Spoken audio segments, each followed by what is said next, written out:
좀 더 새로운 차원의, 새로운 디멘전의 그러한 역할을 하고자 하는 그런 4차 병원이라는 의미로 담아주셨습니다. 왜냐하면 4차 병원을 좀 만들겠다 이런 굉장히 예민한 의도가 되는 거였어요. 저희가 하고자 하는 건 그거와 좀 다르다라는 것이고요. 제가 첫 번째 병원 운영의 기본 원칙을 좀 말씀드립니다. 사실은 저희가 의과대학 부속병원으로 존재하다가 서울대학교 병원이라는 별도의 법인으로 나온 것 40년이 되었고 말씀드렸듯이 그러한 40년을 통해서 사실 굉장히 많은 협력한 그러한 성과와 발전이 이루어졌다 생각합니다. 학문적 영역에서 또 이러한 임상적으로도 연구 능력의 선진화 그리고 경쟁력의 강화가 굉장히 담보되었습니다. 그렇지만 여기서 좀 더 한 단계 발전하기 위해서 새로운 40년을 우리가 준비해야겠다. 새로운 40년에 중심 키워드로는 중증질환, 희귀질환, 난치질환 등에서 진료, 연구, 교육 등에서 기존의 틀을 넘어서 새로운 디멘전을 제시하고자 하고 이를 우리가 4차 병원이라는 컨셉으로 담아가고자 합니다. 그래서 그 교육, 연구, 진료, 공공의료, 의료정책 등의 5개의 핵심 그런 분야에서 균형적인 발전을 이루고 우리가 지난 40년 동안 별도의 법인으로서 발전해오는 과정에서 굉장히 많은 경쟁력과 선진적인 그런 의료에 많은 것을 이루었습니다만 그런 과정에 생긴 여러 가지 문제점들은 의료가 과당 경쟁이 되게 되는 그런 것들이 사실은 저희들이 원하지 않은 그러한 현장을 만들어내고 있습니다. 그래서 이러한 국내외 의료기관과의 경쟁 관계를 탈피하고 서울대학병원이 공유와 협력을 핵심 가치하면서 세계와 함께하는 국민의 병원을 거듭나고자 하는 것이 기본적으로 제가 하고자 하는 서울대학병원의 기본 원칙입니다. 이런 것들을 어떻게 담보할 수 있을까? 그래서 제가 병원장에 취임하면서 크게 2개의 위원회를 만들어서 준비를 해보겠다라고 미리 말씀을 드렸었고 그 위원회는 하나는 의료발전위원회이고 두 번째는 미래위원회입니다.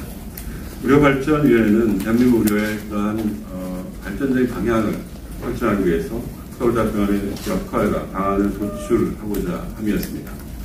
여기에는 우리 헌혜석 교수님을 내부 위원장으로 모시고 외부의 다양한 각계의 전문가들을 저희가 모셔서 총 15분 또 서포팅하는 분까지 30여 분 정도가 그러한 의료발전위원회에서 역할을 시작하고 있고 여러 번의 회의를 통해서 그런 워크숍을 통해서 4개의 키워드를 뽑아냈습니다. 하나는 입원 진료의 질 향상, 두 번째로는 지역병원과의 환자 중심의 의료 공유 체계, 중증기 난치질환의 진료 체계 구축, 공공보건의료의 조직 연계 및 협력. 이렇게 말씀드리면 기존에 하던 얘기 그냥 똑같이 하네 라고 아마 생각하실 수 있을 것 같습니다.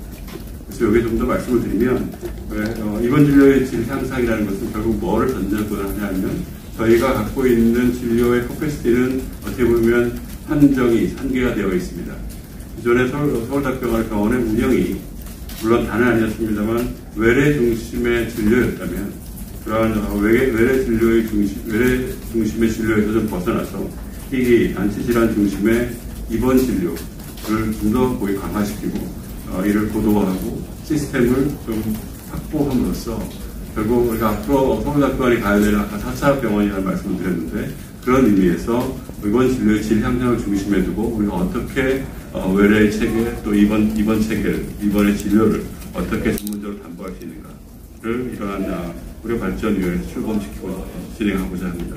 또 하나 지역병원 또 중소병원과의 환자 중심의 의료 공유 체계를 만들겠다라는 것도 뻔한 얘기 같지만 사실은 그렇지 않습니다. 왜냐하면 서울대학병원이 가지고 있는 진료 또는 치료 연구의 표준을 그런 지역병원들과 함께함으로써 그런 치료법의 표준화를 담보하여 여러 국립대학병원들을 중심으로 네트워크를 만들고자 합니다.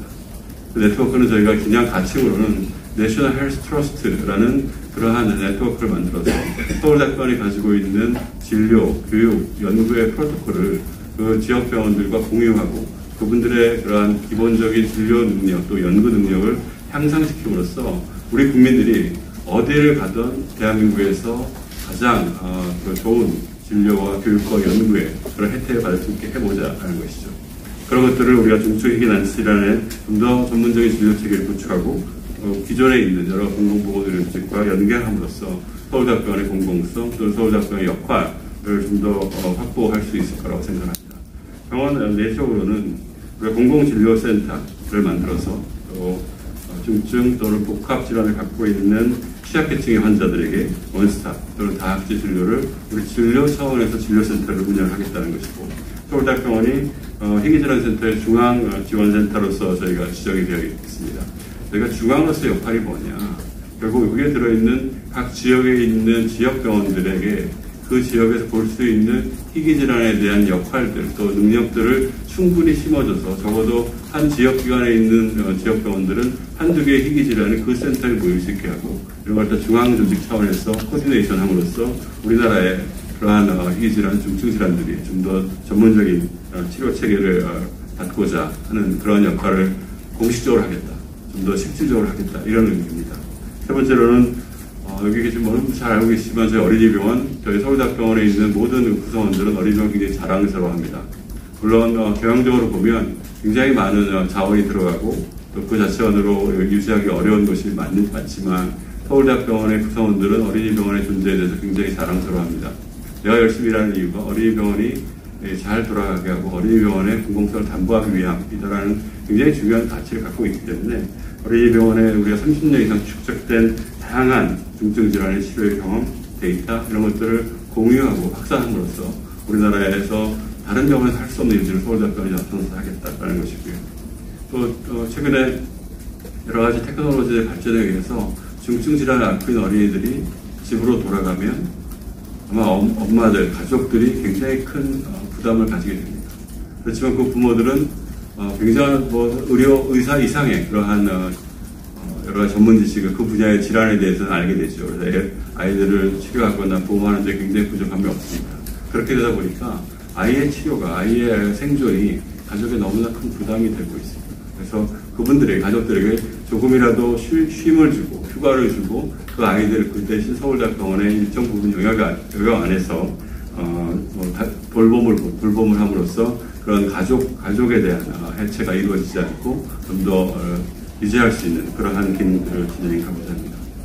이게 저희 의료발전위원회의 하나의 미션이고, 두 번째로는 미래위원회입니다. 미래위원회는 우리 현재의 살림이 아니라 앞으로 5년, 10년 뒤에 대한민국의 의료 또는 서울대학병원의 의료가 어떻게 가야 될까를 도출하고 그에 대해서 미리미리 준비하고자 합니다. 이러기 위해서는 다양한 인프라, 또 교육, 연구, 진료 등이 예상을 하고 거기에 준비를 해야 될 것이고요. 거기에 대한 국제화, 조직 문화 이런 것들을 어떻게 할 것이냐에 대해서 다양한 과제들을 만들어낼 거라고 생각하고 있습니다. 서울대학병원은 이미 존재한 지가 130년이 넘은 굉장히 오랜 조직입니다. 그러다 보니까 의사결정이나 이러한 커뮤니케이션이 굉장히 수직적이죠. 어떻게 하면 좀 수평적인 그러한 의사결정 또는 공유 이런 것들을 할 수 있을까에 대해서 문제점을 찾고 하고자 합니다. 서울대학병원에 트레이닝 받은 사람들의 대부분은 교육기관에 갔습니다. 그러니까 그런 교육에 굉장히 중요한 역할을 하고 있는, 교육자로서의 굉장히 중요한 역할을 하고 있는데, 이러한 교육자로서의 중요한 역할로 커가는 동안에 앞으로 5년, 10년 뒤의 의료가 어떻게 변할지에 대해서 미리미리 준비하고 그분들이 대응할 수 있는 그러한 역할들을 줌으로써 서울대학병원의 역할을 좀 더 공고히 할 수 있다고 생각합니다. 연구 굉장히 많이 하고 있습니다. 하지만 이런 연구가 어떤 개인이나 어떤 서울대학병원 자체의 그런 이익을 가져오는 것에 머물렀으면 절대로 안 되겠다. 이런 것들이 그러한 공익적인 수익 모델과 함께 감으로써 결국 서울대학병원에서의 그런 지적 재산이 국민의 자산이 될 수 있도록 최선을 다해서 노력하겠다는 거죠. 좀 이따 말씀드리겠지만 국제화 굉장히 중요한 키워드입니다. 앞으로 우리 대한민국이 좀 더 발전하기 위해서는 그 기존에 우리가 가져왔던 어떻게 보면 제조업 중심의 발전에서 벗어나야 대한민국이 좀 더 선진화될 수 있다고 생각하는데, 거기 가장 중요한 것은 결국 서비스 산업의 발전일 겁니다. 그리고 서비스 산업의 가장 1번으로 나오는 것이 뭐겠느냐, 물론 우리 BTS와 같은 문화가 굉장히 중요합니다. 그와 더불어서 중요한 것은 의료인. 그렇지만 외국에서 대한민국 의료를 바라볼 때 아직 굉장히 잘 안 알려져 있을 수 있고 경험이 적을 수 있습니다.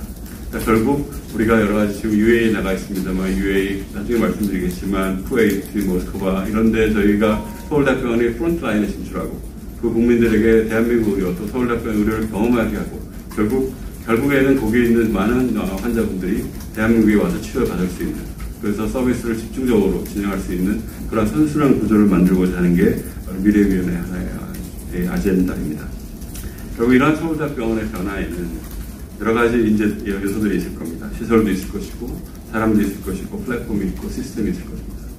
물론 저는 서울대학병원에 갖고 있는 시설이 아주 최선의 또는 최첨단의 시설이라고 말씀드리고 싶지는 않습니다. 그렇지만 제가 확실하게 말씀드릴 수 있는 것은 서울대학교 병원에 있는 사람들, 구성원들은 아마도 국내에서 또는 국제적으로 가장 최첨단에 있는 사람들이다라는 것에 대해서 부인할 수 없습니다. 여기에 우리가 어떠한 시스템을 좀 더 넣음으로써 이런 분들이 서울대학병원의 미래 또는 대한민국의 미래를 바꿔나갈 수 있을까에 대해서 고민하게 되었고, 우선적으로는 저희가 첫 번째로는 우리 의생명연구원 산하에 융합의학과를 설치하고자 합니다.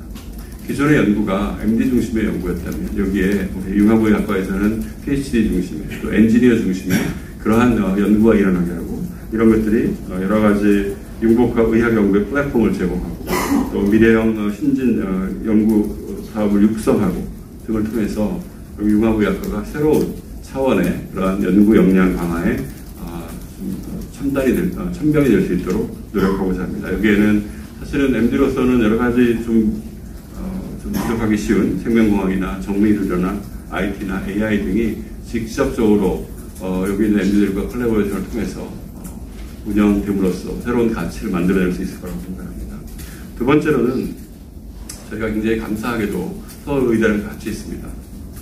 서울의대에는 그 사이에 사실 기초학문을 굉장히 열심히 해오신 분들이 많았는데 최근에는 임상에서 트레이닝을 받고, 예를 들어서 내과 레전트라고 또는 외과 레전트라고 트레이닝을 다 마친 분들이 기초의학 교실에 가서 연구를 지속을 합니다.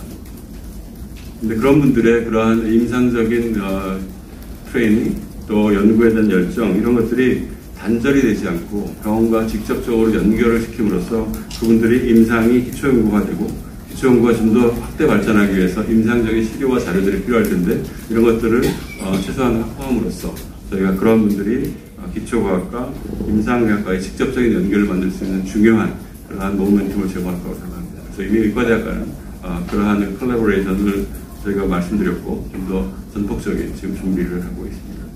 세 번째로는 서울대학병원을 구성하고 있는 여러 구성원들이 있는데 저희가 그 중에 1년에 몇 분씩을 뽑아서 MBA로 대표되는 좀 더 그런 포스트 그레이드 코스를 좀 더 가게 하고 이런 분들이 결국에 서울대학교 병원 또는 대한민국 의료의 패러다임을 바꿀 수 있는 핵심 인재로 성장할 수 있도록 병원에서 지원하고자 합니다. 저희가 기준은 글로벌 탑 100 또는 국내 탑 10의 MBA 과정, 그 컴패터블한 과정에 입학을 하면 저희가 그 과정 동안 모든 전액 지원을 하고자 합니다. 2년 정도에 대한 코스를 생각하고 있고요. 올해 이미 저희가 3명을 선발했습니다. 직원들 중에서요.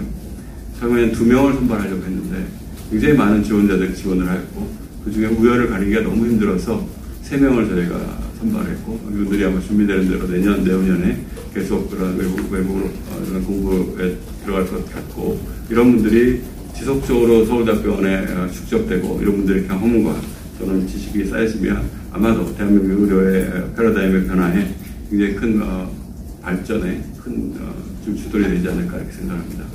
저희가 올해 3명 뽑았다고 말씀드렸는데 정말 다행스럽게도 한 분은 자기 미국에 가서 공부하시겠다, 한 분은 영국에 가서 하겠다, 한 분은 국내에서 하겠다, 이렇게 해서 정말 어떻게 보면 다양한 그러한 백그라운드를 가진 핵심 인재들이 1년에 2~3명씩 지속적으로 발전할 수 있을 거라고 생각합니다. 또 하나는 사실 의료인에 대한 교육의 시뮬레이션 센터를 좀 더 적극적으로 만들겠다는 문제예요. 이거는 기본적으로 환자의 안전을 담보하고 또 이런 분들의 교육의 효과를 증진하기 위함입니다. 저희가 고도의 스킬 랩이 필요한 거는 병원 내에 설치해서 고도의 스킬을 병원에서 충분히 자기의 그런 지식을 습득하고 환자 안전을 담보하면서 자기의 의료지식을 쌓을 수 있게 하고, 저희가 팀 어프로치나 베이직 스킬은 좀 오프 캠퍼스에 만들어둬서 다양한 프로그램으로, 다양한 시나리오로 이분들이 협업할 수 있는 그러한 시뮬레이션 센터를 만들고자 합니다. 여기에는 이런 의료진뿐만 아니고 다양한 교육자들을 통해서 만들어서 AR이나 AR을 통해서 환자의 교육에도 직접적으로 쓰일 수 있게 하고자 합니다. 그래서 자기가 어떤 치료를 받는지, 어떤 수술을 받는지에 대해서 미리 이러한 자료를 통해서 자기가 경험하게 하고 그럼으로써 여러 가지 준비나 또 저희 소홀함이 없도록 할 예정입니다. 서울대학병원 안에는 아까 말씀드렸듯이 다양한 지적 재산들이 있습니다. 다만 이런 것들이 아직 구조화되지 않고 발전하지 못하고 있는데 이런 것들을 지속 가능한 혁신 의료 기술의 R&D 체계를 설립하고 산단을 만들고 여기에 융복합 연구 인프라를 조성함으로써 결국 우리가 서울대학병원에서 만들어지는 다양한 지식과 기술이 연구 부분의 공공성으로 전체 국민들이 이로 인한 혜택을 받을 수 있도록 이러한 체계를 만들고자 합니다. 두 번째로는 요즘 워낙 데이터 사이언스가 굉장히 중요한 시대이지 않습니까? 우리 서울대학병원은 국내 최초로 2003년부터 모든 데이터들을 저희가 EMR로 기록하고 있고, 그때부터도 저희가 여러 가지 영상의학적 자료들 이미 디지테이션 되어 있습니다. 최근에는 병리학의 슬라이드를 다 이미 디지털화하고 있거든요. 이러한 데이터들, 또 수술하게 되면 생기는 여러 가지 생체 신호들, 이런 다양한 데이터들을 좀 더 표준화하고 이런 것들이 연구에 직접적으로 쓰일 수 있게 구조함으로써 이러한 데이터를 중심으로 한 과학을 발전시키고 이런 것들을 결국 앞으로 진단보조장치인 AI에 직접적으로 이용될 수 있는 그러한 장소를 제공할 것입니다. 이러한 데이터 사이언스 체계의 구축은 결국에는 우리가 조금 더 한 발짝 나아갈 수 있을 거라고 생각하는데요. 이미 서울대학병원은 사이엑스라는 그러한 툴을, 저희가 플랫폼을 이미 들여와서 사용하고 있습니다. 이거는 우리가 암 진단을 받으면 거기 있는 암 조직에서의 여러 가지 홀 지놈 시퀀스를 통해서 유전자 정보를 가지고 그래서 유전자에 생기는 변이를 가지고 우리가 어떤 치료를 하는 것이 가장 적절할까를 결정하는 그런 플랫폼이거든요. 그래서 그걸 이미 사용을 하고 있고 환자분들, 서울대학병원에 왔던 환자분들 540만 명의 데이터가 들어있는 그런 클리니컬 데이터 웨어하우스를 저희가 이미 갖고 있습니다. 수프림이라는 이름을 갖고 있고요. 또 2003년 이후에 300만 명의 데이터를 커먼 데이터 모드로화해서 이미 가지고 있습니다. 이런 데이터를 개인 정보가 리크되지 않은 걸 담보로 하고 저희가 블록체인을 함으로써 그러면서 오픈하겠다. 그러면서 다양한 연구자들이 이러한 데이터를 이용해서 결국 그러한 연구자라는 게 서울대학병원에 있는 연구자들에게 제한하는 건 아니고요. 전국의 연구자들에게 오픈하고 이런 분들이 다양한 데이터를 이용해서 결국 국민 건강의 향상에 조금 더 기여할 수 있는 툴을 만들고 또 여러 가지 프로그램을 만들면 결국 서울대학병원의 그러한 역할이 충분히 발전할 수 있을 것 같습니다. 보시는 바와 같이 서울대학병원은 기존의 본원뿐만 아니고 강남센터, 보라이병원, 분당병원을 가지고 있었죠. 그런데 저희가 SKSH 병원이라고 UAE에서 이미 운영하고 있는데 최근에 모스크바의 스콜코버 에어리어의 의료 복합단지의 진출, 또 쿠웨이트 병원의 진출을 저희가 지금 계획을 하고 있습니다. 이는 아까 말씀드린 바와 같이 결국에 그러한 대한민국 의료를 경험하게 하고 그 지역의 국민들이 결국 대한민국으로 들어와서 우리나라의 그런 서비스 산업의 발전에 굉장히 큰 역할을 하게 될 거다라고 생각하고 있습니다. 저희가 2025년에 100곳의 시흥에 서울대학병원을 새롭게 만들고 거기에 여러 가지 역량들을 투입하고자 합니다. 그래서 마지막에는 제가 좀 100곳 서울대학병원에 대해서 잠깐 설명드리도록 하겠습니다. 이게 가보신 분도 있을지 모르겠는데 송도의 맞은편에 있는 시흥의 100곳이라는 곳에 바다를 매립하고 거기에 시흥의 서울대학교 캠퍼스가 들어갑니다. 그 중에 일부를 서울대학교 병원이 들어가게 됐고요. 거기에는 지금 보시는 바와 같이 5C를 중심으로 한 컨셉트 병원이 들어가겠다. 약 800병상 정도의 병원을 저희들이 생각하고 있고 거기가 그냥 종합병원, 우리가 종합병원을 그냥 일반 종합병원을 가지겠다라는 것은 내부적으로 그렇고 국민들에게도 그런 동기부여가 안 되는 얘기죠. 그럼 거기 어떤 일을 할 거냐? 거기 서울대학교가 바로 뒤에 있으니까 병원과 캠퍼스를 연계하는 클러스터의 역할을 하고 두 번째는 여기가 경기의 서남부 지역이거든요. 그래서 좀 더 크게 가면 충남 지역까지 아우를 수 있는 의료기관의 커맨더의 역할을 하겠다.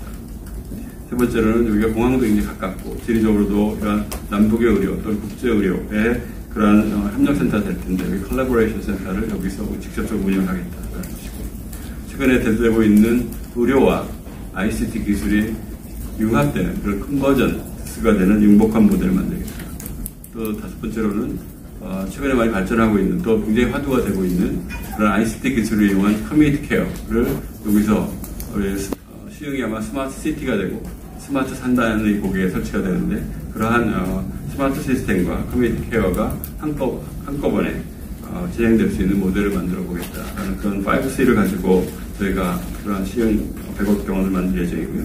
이건 제가 스마트라고 이름을 지었는데 좀 더 특화된 영역에서 제가 생각하고 있는 건 뇌인지 바이오 특화 센터를 중심으로 한, 그 다음에 여러 가지 메디컬 클러스터를 만들고, 그 다음에 모든 전주기적인 치료가 가능한 올 사이클이 가능한, 또 하나는 로보틱스들이 중심이 되는 재활의 중심이 되게 하고, 여기는 다양한 테스트, 다양한 약물들, 다양한 기기들이 개발되는 테스트 베드로서 역할을 합니다. 그래서 스마트 병원을 저희가 5C를 개념으로 하고 스마트 하스피탈을 중심으로 하는 그러한 새로운 개념의 병원을 만들어서 진행하고자 합니다. 제가 여기까지 말씀을 드렸고요. 아마 우리 강남센터에서 강남센터의 발전만 잠시 말씀드리고 전체적인 질문이나 코멘트를 갖도록 하겠습니다. 감사합니다.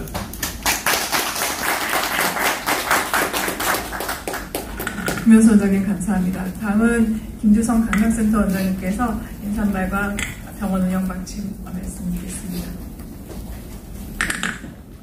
네, 서울대병원 강남센터 간략히 말씀드리겠습니다. 강남센터는 국내 최고의 검진 기관으로서 우리나라 국민들에게 질병 예방과 건강 증진에 큰 역할을 담당해 왔습니다. 그래서 이를 더 확장하기 위해서 세 가지 큰 꼭지를 잡았습니다. 그래서 첫 번째는 강남센터 문을 활짝 열어서 더 많은 국민들이 이용할 수 있도록 하게 하는 거고요. 두 번째는 국내 최고의 건강증진센터로서 리더십을 더욱 공고히 할 생각을 가지고 있습니다. 그리고 세 번째는 제가 첫째 의료 수출의 그 모델에 대한 연계뿐만 아니라 국제 진출을 확장하고자 합니다. 먼저 여러분들이 강남센터가 그렇게 문턱이 이렇게 높다는 말씀을 해 주셨어요. 그래서 어떻게 보면은 약간 좀 폐쇄적이 아니냐라고 그런 말씀을 주셨는데, 저희가 이런 문턱을 더 낮추고 많은 국민들이 이용할 수 있도록 우리가 효율적인 경영으로 그 소위 검진의 어떤 비용을 좀 낮추고요. 또 하나는 실제 일반 국민들이 강남센터를 잘 모르십니다. 그래서 저희가 그 미디어 소통위원회를 발족을 시키고 블로그뿐만 아니라 유튜브 등 다양한 매체를 통해서 홍보 그리고 커뮤니케이션을 강화할 예정으로 있고요. 그리고 어떻게 보면 우리나라에서 어려운 이웃, 소외된 이웃을 직접 찾아가서 저희가 검진도 해드리고 진료도 하는 그런 오아시스 봉사단을 더 확장할 예정입니다. 북한 이탈 주민도 저 작년부터 시작을 했고요. 그리고 강원도 병원에 가서 1박 2일로 저희가 그 진료를 하고 있고, 강남구, 종로구에 그런 어려운 이웃들에 대해서 무료 순회 진료를 하고 있습니다. 그리고 안산의 외국인 노동자를 대상으로 해서 저희가 2달 간격으로 2달마다 저희가 진료를 하고 있습니다. 다음으로 저희가 선도화에서는 2가지 점을 잡았습니다. 첫 번째는 토탈 라이프 케어 센터로서 어떻게 보면은 고객의 어떤 인생의 여정을 함께하는 검진 센터로 되겠다는 겁니다. 보통 검진하면 1년에 한 번씩 하는 단회성으로 하는 그런 검진을 생각하기 쉬우신데요. 이걸 저희가 어떻게 보면은 어떤 사람이 일생을 거쳐서 일단 성년이 되면 우리가 검진과 유전자 분석을 통해서 질병 예측 위험을 하고 건강 상담을 하게 되고요. 장년이 되면 고객 특성에 맞는 맞춤 검진과 건강 설계를 해드리면서 노년이 되면 특히 이제 걱정하시는 게 뇌 건강, 정신 건강이거든요. 그래서 거기에 대한 맞춤으로 저희가 그런 뇌 건강, 정신 건강을 저희가 강화하면서 궁극적으로 최적의 심신 건강을 제공해 드리고자 합니다. 또 하나는 저희가 이전부터 경험 관리 활동을 해왔었습니다. 그래서 이거를 저희가 빅데이터와 인공지능을 활용을 해서 고객의 맞춤에 대한 경험 관리를 디자인하는 그런 센터로서 더 확장하고자 합니다. 그래서 고객의 개별적 요구와 특성에 맞춰서 저희가 어떤 검진 서비스뿐만 아니라 서로 고객과 간호사가 서로 소통하는 양방의 커뮤니케이션을 하고자 합니다. 그래서 그 첫 번째로 저희가 스마트 검진 시스템을 저희가 헬스 파일럿이라고 명명을 했는데요. 런칭을 8월 19일 날 했습니다. 이는 가장 우리나라에서 최초이고 가장 진보된 시스템입니다. 그래서 블루투스와 비콘을 이용해서 사물 인터넷처럼 차트도 없고 패드도 없고, 그리고 다른 검색센터에는 태깅을 해야지 접수나 여러 개 되는데 그게 없이 다가가기만 해도 자동 접수가 되고 모든 게 알아서 이렇게 인식을 하고 안내를 해주는 그런 시스템이 되겠습니다. 어떻게 보면 현재는 저희가 단말기를 지급해 드리고 있고요. 계속 진행을 해서 고객 자기 핸드폰으로, 본인 핸드폰으로 앱을 다운받아서 바로 강남스토어 들어가자마자 자동 접수가 되고, 그리고 검진을 받을 수 있게, 편히 받을 수 있게 그렇게 시스템으로 진행을 하고, 궁극적으로는 이 앱을 통해서 검진을 예약을 하고, 그리고 결과까지도 확인할 수 있는, 저희가 이제 검진 결과를 하려면 그 차트 결과지를 들고 다녀야 되잖아요. 그게 모두 본인의 핸드폰 속에 들어가서 그 내 결과가 축적이 될 수 있도록 그렇게 함으로써 진정한 스마트 검진 시스템이 되고, 그리고 그 앱을 통해서 고객이 요청하는 바, 그리고 저희가 고객 특성에 맞추어서 안내를 해드리는 그런 양방향 커뮤니케이션 툴로서 자리를 잡아갈 예정입니다. 그리고 이제 저희가 국제적으로 진출하는 데는 중국 연길의 검진센터가 어떻게 보면 서울대병원에 처음에 의료 수출이 되겠습니다. 그래서 성공적으로 저희 지금 2주기 사업이 지금 진행이 되고 있고요. 또 하나는 지금 올해 8월에 이제 중앙정부 승인이 났습니다만은 카자흐스탄 아토베 검진센터를 지금 설립, 교육, 운영 자문을 예정하고 있습니다. 카자흐스탄은 융어민 나라인데요. 특이하게도 국민의 사망률이 60%가 심혈관 질환입니다. 그래서 제가 방문을 하고 어떻게 보면 저희가 첫 번째 제안을 했었죠. 충분히 이 원은 예방이 가능하다라고 해서 작년 3월에 저희가 이제 그 설계 자문 계약을 체결했고, 지금 이미 독립 건물로 4층이 지금 완공이 됐습니다. 예, 지금 좀 늦은 게 이제 중앙 정부의 승인이 나야 이제 서포트를 받을 수가 있기 때문에 그런 프로세스가 해서 좀 딜레이 됐고요. 8월에 승인이 났습니다. 그래서 하반기에 본계약이 체결이 되고, 영일과는 다르게 저희 의료진이 순환기내과, 소화기내과, 영상학과 교수가 직접 파견을 가서 검진에 참여하고 그런 질병 예방, 건강진 활동을 할 예정으로 있습니다. 이상 말씀드렸습니다. 감사합니다.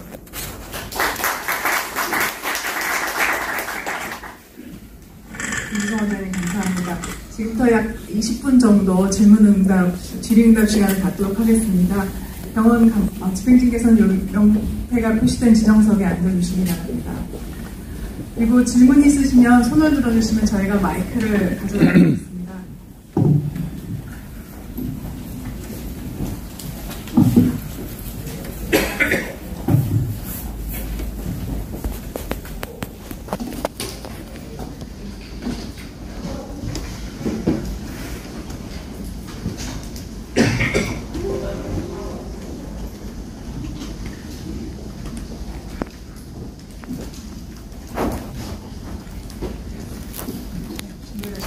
질의응답 시작하도록 하겠습니다. 질문 있으신 분은 손을 들어주십시오.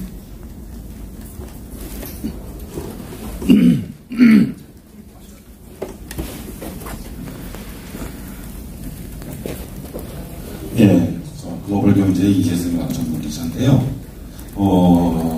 김현수 원장님한테 질문이 있습니다. 지금 4차 병원 말씀하셨는데, 그런 4차 병원의 그러한 개념이 해외에서는 없는 걸로 알고 있는데요.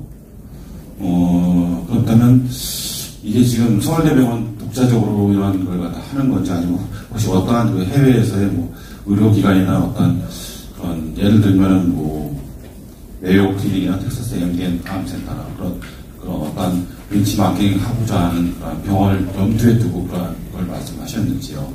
그리고 제가 매번 여기 기자간담회 와서 말씀을 드릴 건데요.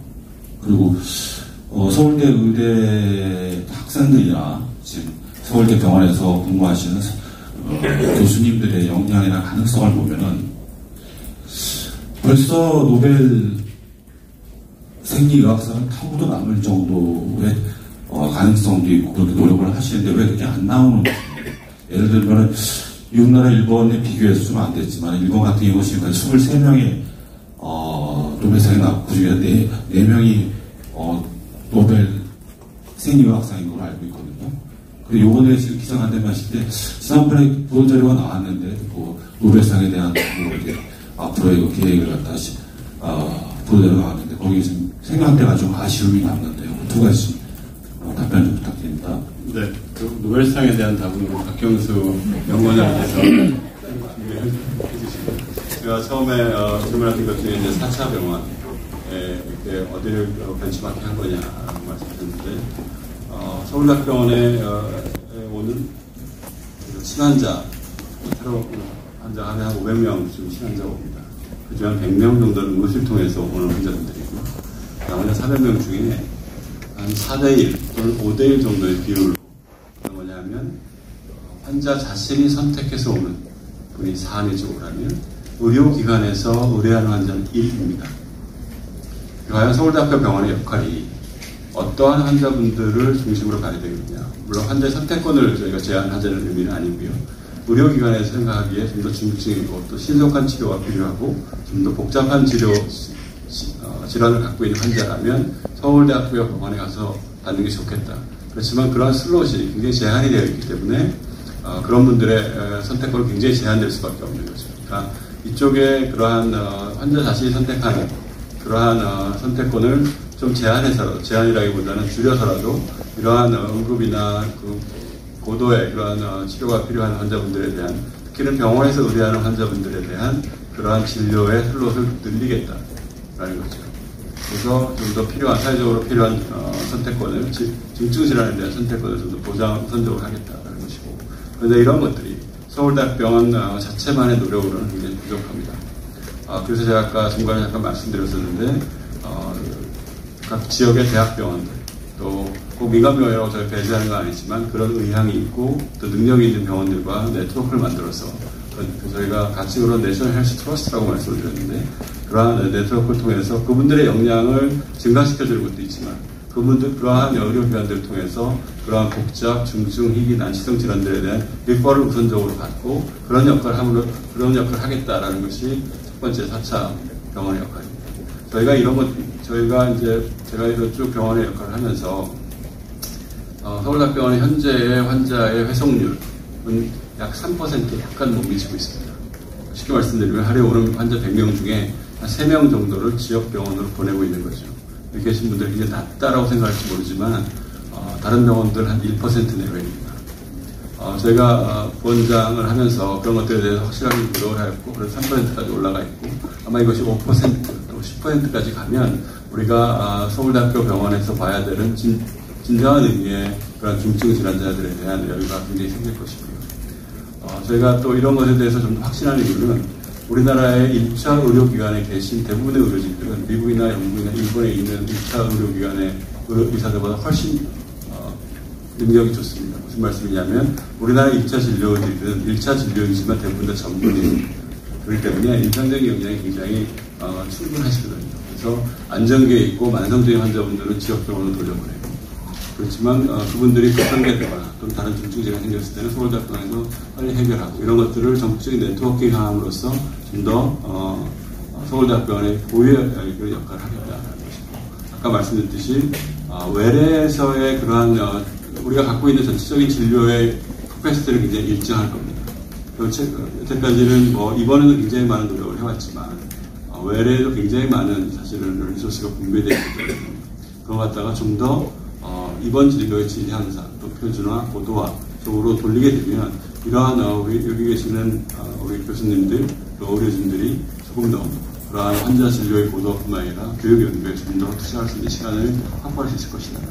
아마 그렇게 되면 우리 유승우 연구원님께 생각하시는 노벨상에 좀 접근하지 않을까.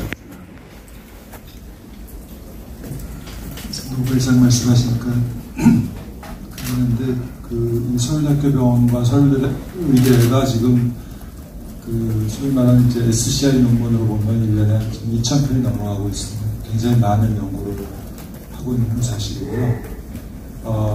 그 중에서도 병원은 이제 중계 임상연구 쪽이거든요. 기초연구보다는 그런 쪽으로 많이 이제 치우쳐서 저희가 가능하면 환자의 진료에 도움이 되는 실용적인 연구를 조금 더 병원에서는 이제 집중을 하고 있다고 보시면 되고요.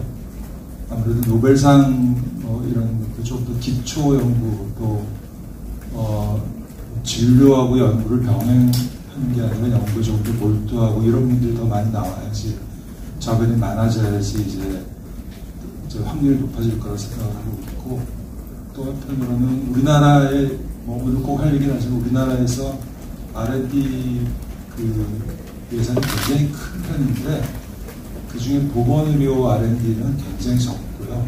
특히나 임상의사가 연구하는 것에 대한 굉장히 알러직한 마음들이 있어서 굉장히 투자가 좀 적은 편이라고 보시면 되겠습니다. 그래서 병원에서는 이제 아까 원장님도 말씀하셨지만은 임상을 하고 다시 기초 연구를 하시는 분들 이런 분들이 자꾸 늘어나고 있거든요. 이런 분들이 우리가 이제 임상적으로 자기가 느꼈던 언멜리드로부터 좋은 연구들을 지금 계속 하시고 있기 때문에 저희가 이게 씨앗을 뿌리고 계속 투자를 하면은 훌륭한 성과를 지금도 내고 계시지만 앞으로 더 많이 나올 거라고 기대를 하고 있습니다. 다음 질문 받겠습니다.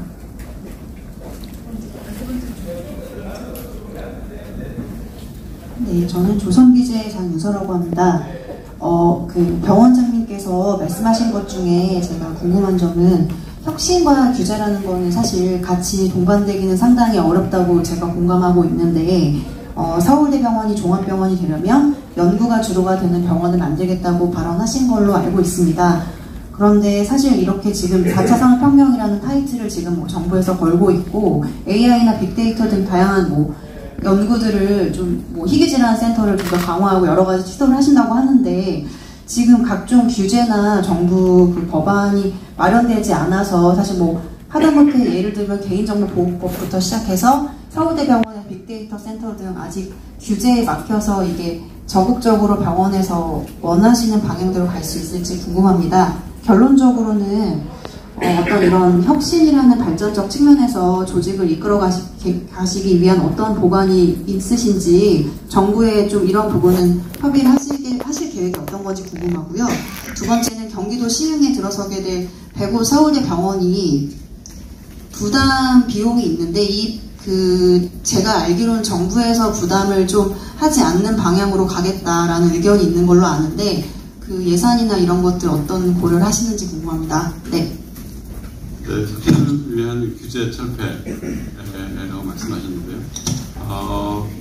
아마 저는 이런 것과 똑같다고 생각을 합니다. 저희가 이제 그런데 많이 투자를 하고 있고 여러 가지 컨설팅을 하고 있고 서울대학교 법관이 아니라 그런 컨설팅을 저희가 지금 진행을 하고 있는데요.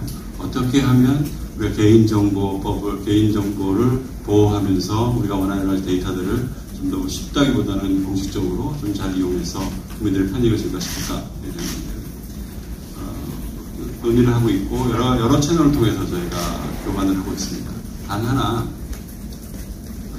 우리가 왜 운전하다 보면 우리나라에서는 유턴이라는 표시가 있는 장소에서 유턴을 하지 않습니까?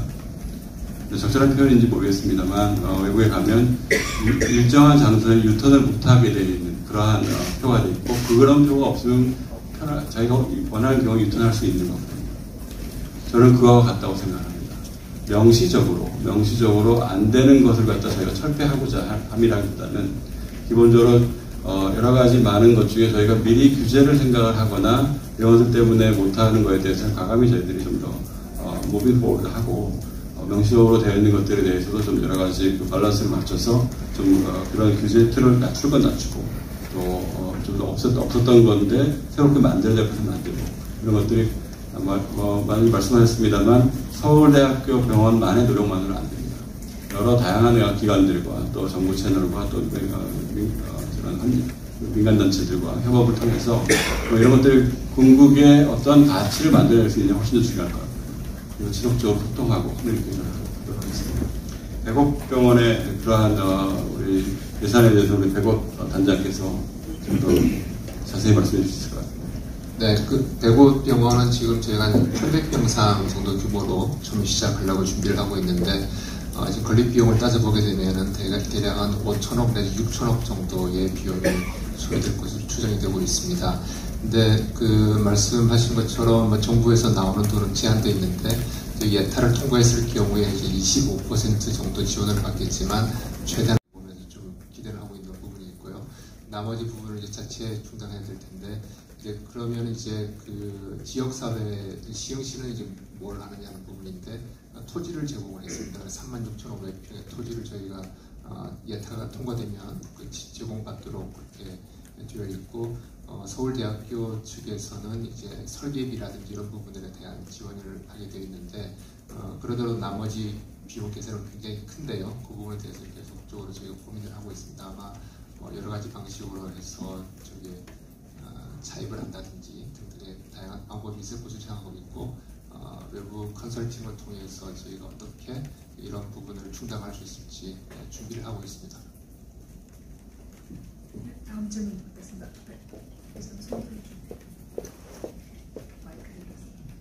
네, 안녕하세요. 이투데이 노우킹 기자입니다. 여러 가지 설명 중에서 글로벌 인재 양성 프로그램에 대해서 상당히 눈길을 끌었는데요. 구체적으로 좀 알고 싶습니다. 프로그램이 어떤 프로그램이고 어떻게 뽑아서 어떤 식으로 교육을 시키고 그리고 뽑히신 분들은 돌아와서 어떤 역할을 또 하시게 되시고 이 인재들이 누적돼서 또 어떤 큰 그림을 그리고 계시는지 구체적으로 좀 설명 부탁드립니다. 구체적인 우리 인재실장께서 한 번 더 말씀을 해주실 텐데요. 저희 기본적인 생각은 그렇습니다. 대상자는 누구냐? 서울대학교 온 직원입니다. 저희가 들어온 지 5년에서 10년, 11년 차 된 분들을 중심으로 해서 저희가 뽑았고요. 그분들은 제가 아까 MBA라고 말씀드렸습니다. MBA 또는 MBA 컴패티블한 그런 프로그램에 합격을 하면 뭐 돈과 비용을 저희가 제공해 주는 거죠. 그래서 2년 정도를 생각을 하고 있고요. 그분들이 돌아오면 자기가 공부한 것이 가장 잘 쓰일 수 있는 곳에 집중적으로 배치할 예정입니다. 그래서 이것들이 한 2, 3년 지나면서 이제 돌아오는 사람들이 생기겠죠. 그런 분들이 좋은 모델을 만들 수 있게 노력할 생각이고요. 아직은 어느 쪽에 배치하겠다는 예단을 갖고 있지 않습니다. 왜냐하면 그분들이 가지고 오는 그러한 학문의 깊이나 어떤 경험이라는 것이 굉장히 다양한 것이기 때문에 그분들에게 좀 더 자기가 원하는 곳에 갈 수 있게 해주는 게 훨씬 더 중요하지 않을까 생각합니다. 선발 과정에 대해서는 결국 일사적인 경우에는 저희 병원에 이제 장기 연수 프로그램이 있습니다. 교수님들한테는. 그런데 대비해서 간호직이나 일반적인 경우에는 계속 깊이 큰 그림을 가지고 공부할 수 있는 기회가 없었다는 점에 자관했던 병원장님께서 이제 집중적으로 추진하시는 부분인데요. 일단은 여러 가지 자기 배운 다음에 병원 경력 포함해서 어떻게 하겠다 하는 그런 계획서를 가지고 프레젠테이션을 받아서 총 14명이 이제 영어로 프레젠테이션을 하고 그걸 세밀하게 평가를 해서 2명을 원래 선발하려고 했으나 이번에 3명이 간호직 2분 그리고 사무직 1분이 선발이 되게 되었습니다. 내년에 아마 이제 시작해서 나갈 것으로 지원하고 있습니다. 생각하고 그런 겁니다. 그래서 이분들이 준비하는 과정부터 우리 지금 자기 동료들과 그러니까 이제 후배들이 생기겠죠. 지원하고자 하는 그런 분들과 공유하고 또 여기 선발됐을 때 자기가 어떤 학교에 어떻게 지원을 해서 퍼미션을 받고 이런 것들도 다 좀 공유하게 되면 기본적으로 그런 풀들이 늘어나게 되고 그걸 통해서 우리 전체적인 서울대병원 직원의 역량도 같이 향상될 것이라고 생각합니다. 네, 뉴스원의 음상중 기자라고 하는데요. 서울대병원이 최근에 비정규직 직원들을 정규직으로 전환한 게 있는데 그 내용을 좀 어떻게 진행할지 궁금하고 또 연장선에서 이거 비정규직을 정규직으로 전환하면 비용이 증가하잖아요. 그리고 외래 환자도 많이 줄이시고 입원 치료를 하신다고 했는데 그거 역시 서울대병원이 무슨 적자 흑자를 얘기하기는 어렵지만 그 부분이 어쨌든 경영상의 문제나 교수들의 그 진료 경험 이런 게 연관된 것 같아서 그 부분에 대해서 좀 추가적으로 설명 부탁드립니다. 네. 질문해 주셔서 고맙습니다.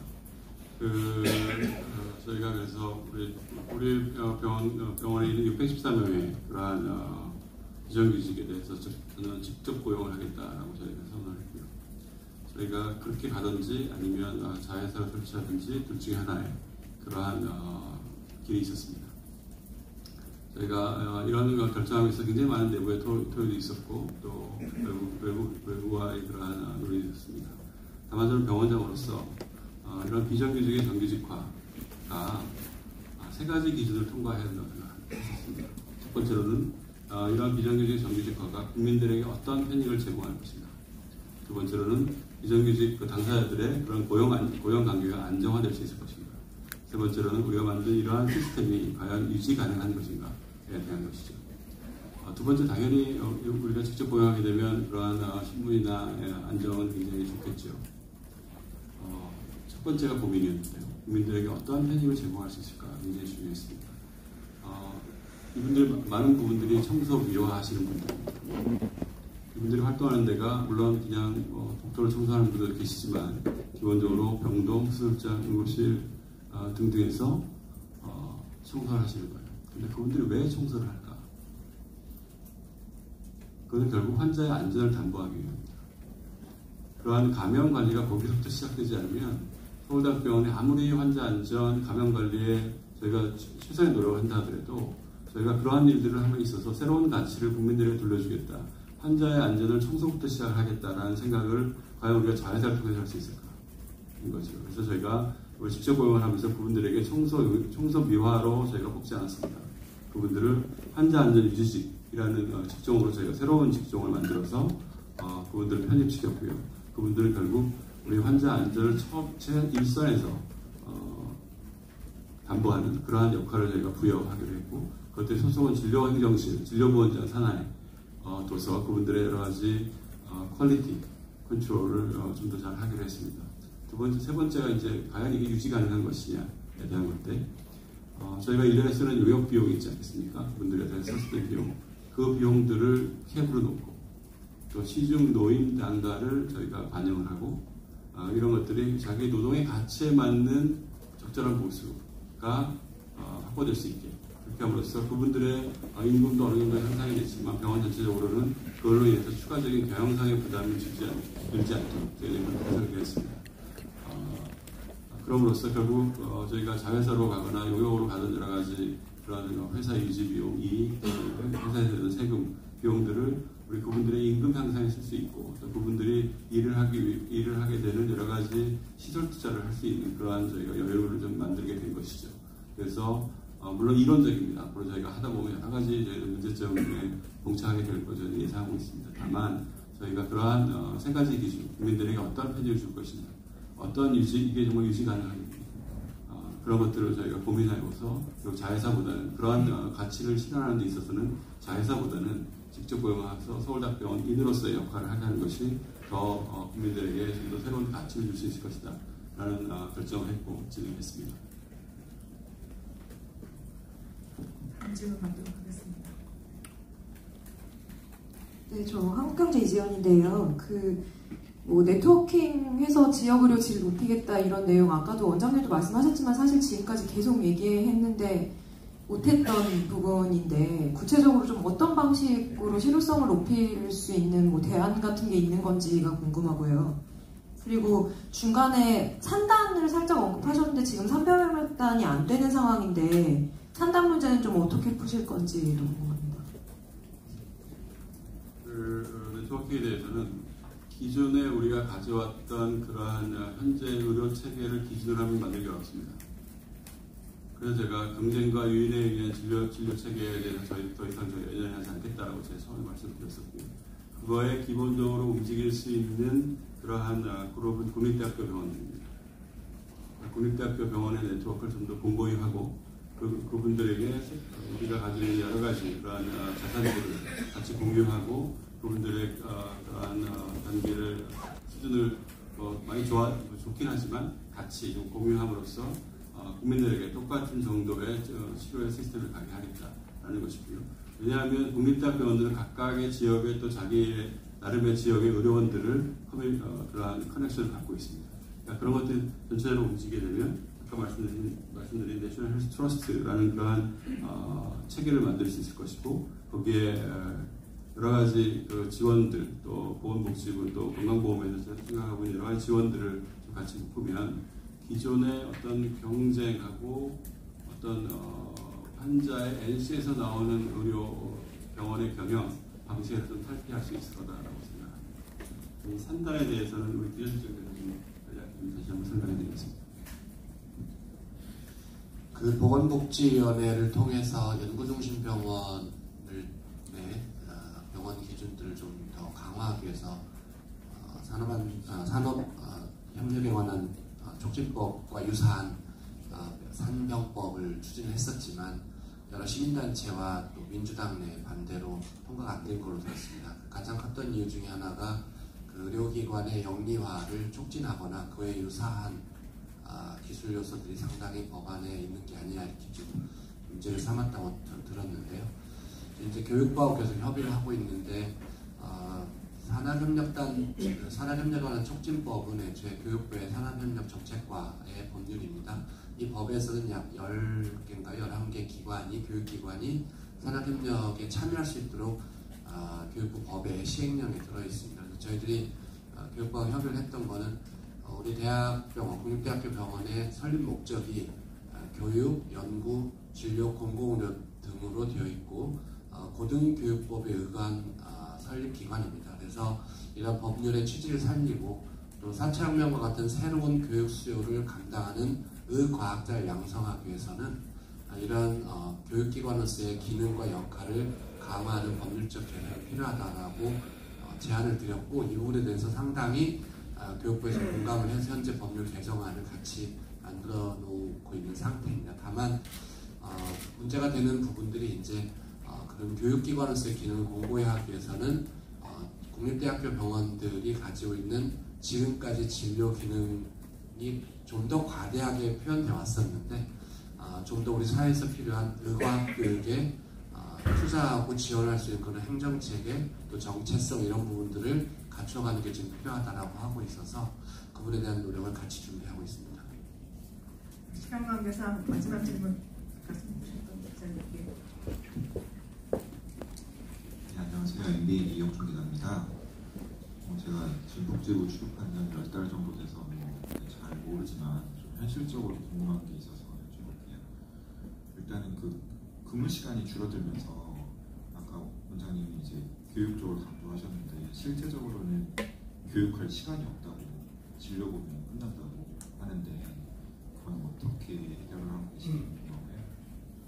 뭐 문재인 케어 질문이 안 나와서 질문드리는데 제가 와서 봤을 때는 백화점식으로 늘려가는 것보다는 뭐 암 환자들이나 이렇게 진료비 때문에 치료를 포기하지 않는 사람들을 위한 케어도 필요할 것 같은데 직접 서비스를 제공하시는 병원장 입장에서 어떤 생각이신지 그 중증 희귀질환 말씀하셨는데 또 마찬가지로 동정적 치료나 이런 게 우리나라에서는 아직 많이 범위가 넓지 않고 그리고 계속 해외에 원정 치료를 받게 되는 경우가 많더라고요.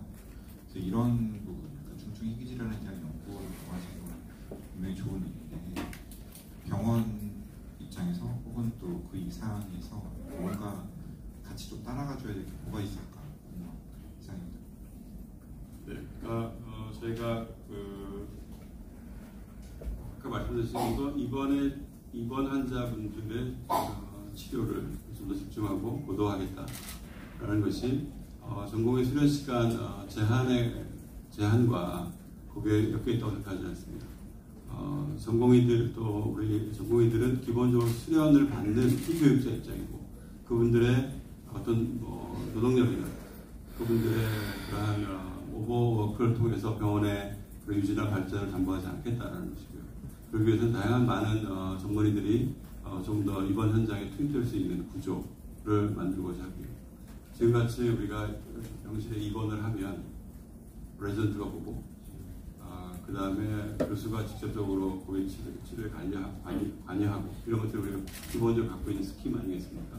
그렇지만 앞으로는 입원 전담 전문의, 호스피탈리스트에 대한 그러한 저희들의 체계를 좀 더 완성하고 좀 더 공고히 함으로써 그분들의 진료에 대한 책임은 기본적으로 호스피탈리스트들이 가지게 하고 그에 대한 우리 교수들은 또 기존에 했던 교수들은 거기에 대한 컨설턴트의 역할을 집중함으로써 하겠다라는 것이고, 당연히 그러한 전공의들은 피교육자로서의 그러한 교육을 받는 것에 대한 담보는 보장하겠다라는 것이죠.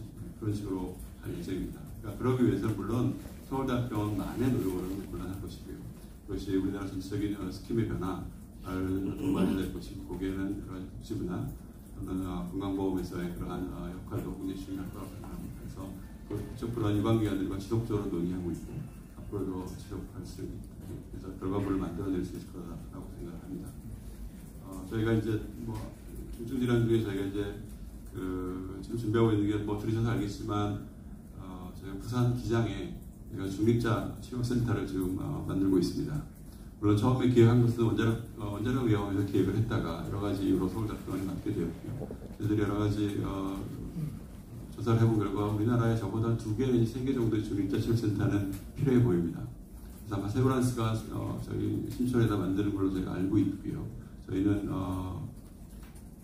하나도 원하지 않던 저희가 기장에 걸 서울대학병원이 맡아서 적어도 영남 지역에 또 남부 지역에 그러한 치료 환자분들에 대한 치료 수요, 또 그걸 통한 우리 다양한 치료 기법의 개발, 연구의 그러한 향상 등은 있을 수 있을 거라고 생각하고, 희망하기에는 저희가 한 2024년부터 중립자센터를 가동할 수 있지 않을까 생각합니다. 제한된 시간이라 충분한 질의응답 시간을 드리지 못해서 죄송합니다. 양해 부탁드립니다. 바쁘신 가운데도 저희 기자간담회를 참석해주신 여러분께 다시 한번 감사드리고, 이것으로 기자간담회를 마치도록 하겠습니다. 감사합니다.